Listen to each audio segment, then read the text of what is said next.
دوسرا سوال محمد تنویر صاحب پوچھتے ہیں، قبر میں روح اور بدن میں سے کس کا اہم کردار ہے اور راحت و عذاب کس کو ہوتا ہے؟ دیکھیے، پہلی بات تو بنیادی یہ ہے،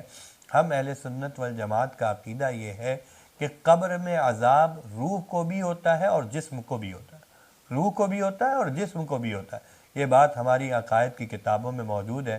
شرح فقہ اکبر میں موجود ہے، اس کے علاوہ اور جتنی بھی عقائد کی کتاب ہے آپ اگر اٹھائیں گے تو اس میں آپ کو یہ بات پتہ چلے گی کہ عذاب قبر حق ہے، اور قبر کا عذاب جو ہوتا ہے وہ روح مال جسد کے ساتھ، یعنی روح مال جسد، جسم کے ساتھ روح کو ہوتا ہے۔ ایسا نہیں ہے کہ قبر کا عذاب صرف روح کو ہو رہا ہے یا قبر کا عذاب صرف جسم کو ہو رہا ہے، البتہ اس کی کیفیت کیا ہے، اس کی حقیقت کیا ہے، کیونکہ وہ ایک دوسرے عالم کے حالات ہیں، تو ہم اس کی حقیقت سے پوری طرح سے واقفیت نہیں حاصل کر سکتے، کیسے عذاب ہوتا ہے، کیا صورت ہوتی ہے۔ قرآن سے بھی پتہ چلتا ہے عذاب قبر کے بارے میں، حدیث سے بھی عذاب قبر کے بارے میں پتہ چلتا ہے، تو ہم بس اتنا مانتے ہیں کہ عذاب قبر ہوتا ہے اور روح کو بھی ہوتا ہے اور جسم کو بھی ہوتا ہے۔ اب بنیادی کردار، بڑا کردار کس کا ہے؟ بظاہر تو یہی سمجھ میں آتا ہے کہ اصل روح ہے، مرنے کے بعد جو قبر کے حالات جو معلوم ہوتے ہیں قرآن و حدیث سے، اس سے پتہ چلتا ہے اصل روح ہے اور اس کا اثر جو ہے وہ جسم بھی قبول کرتا ہے۔